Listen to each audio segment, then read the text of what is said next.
Hello everyone. I just want to tell you about a vision that I had last Sunday at City Life Church. The vision was worship was going on and I wasn't thinking about anything, I was in the spirit, and I see this city off in a distance. I see beautiful buildings, it was all light. I didn't see a sun, I didn't see a moon, I saw stars in the daytime. So I see this city, and in the sky I see all these stars. So I thought, well, what does that mean? That's something new. I mean, it's neither day, you could say, because there were stars, right? And plenty of them. But yet it's neither night because there was light. So neither day nor night, but yet it was still, you could see the 24-hour period because the two were coming together, heaven and earth, right? Because the buildings are like earthy, and then the heavens, the stars. But there's so much here you could really just chew on. But anyways, I was like, oh my goodness, neither day nor night, neither day nor night. So I went over to Zechariah 14, which a friend of mine, Keller, who we just became friends on Facebook, she had a prophetic dream that led her to Zechariah 14 on Netanyahu sitting on top of a stone, and the stone was burdensome. So she ended up in Zechariah 14, and God also gave me something on her dream, and I gave a prophetic word over it. But now here it is, I'm being led now to what? Zechariah 14. Because in Zechariah 14, we see where Jerusalem has become a cup of trembling. All the nations are coming against Jerusalem. You know, she's being ravished. She's being divided. And so the Lord comes, his feet hits the Mount of Olives, and he's here to rescue her. So, but when you continue to read over there, if you look at verse 6, it said, and it shall come to pass in that day that there will be no light. The lights will diminish. It will be one day which is known to the Lord, neither day nor night. Neither day, because I had the stars up there, but neither night, because there was no darkness. Okay? But at evening time, hello, when are the stars supposed to come out? At evening. At evening time, it shall happen that there will be light. So most definitely I was led to this chapter, and you can continue to read in this chapter. I've heard some people say, oh, it's a nuclear fallout, because he goes into the flesh of people dissolving, and their tongues and their, you know, their eye sockets dissolving. And then he talks about the Feast of Tabernacles, and we're going to say something about that in just a second. He talks about the Feast of Tabernacles and how there will be plagues upon those that don't come up and worship the Lord during that time of the Feast of Tabernacles. Now this is in a different day, a new day, okay? So anyways, you can read all of that for yourself. But so I began to meditate upon the dream and what else could it mean to me. So this word right here is a prophetic word of the end of days. Like I said, I was between myself and my friend, we were both led to this word.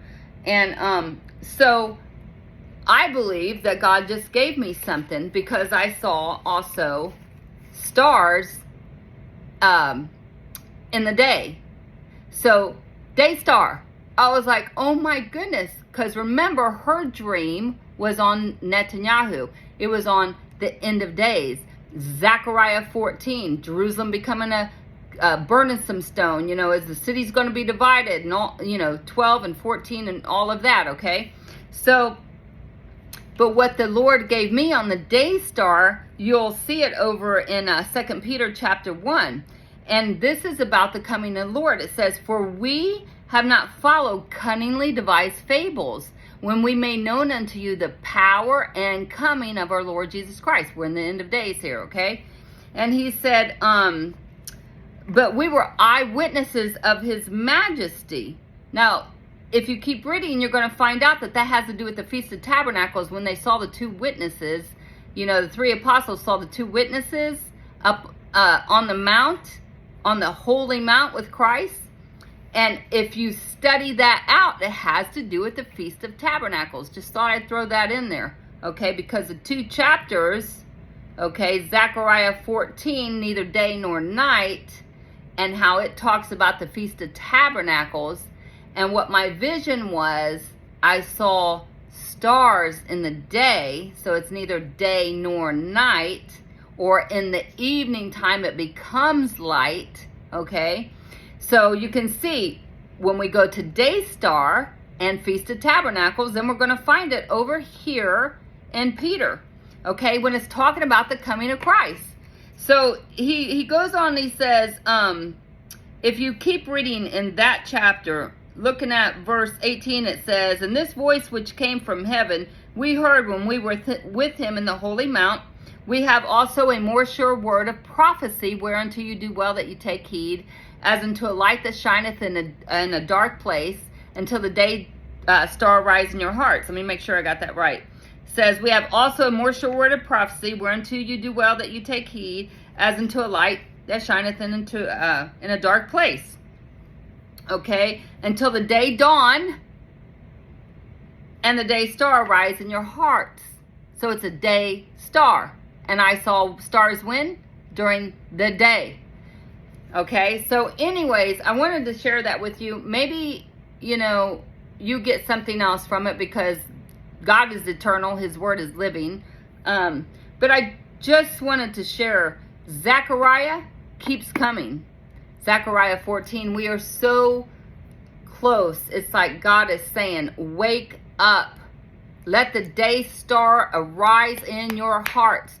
Christ is coming. That's what 2 Peter is all about. It's about the power and the coming of Christ. It's about the two witnesses that we see over at the end of days in the book of Revelation. So yeah, it's about the Feast of Tabernacles, because the two witnesses with Christ up on the holy mount. Matthew chapter 17 has to do with the Feast of Tabernacles. Let us make here 3 tabernacles, one for thee, one for Moses, one for Elijah.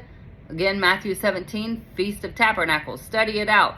So yeah, anyways, I hope you got something out of that.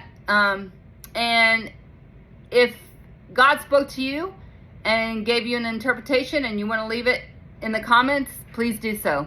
God bless you and have a great night. Bye.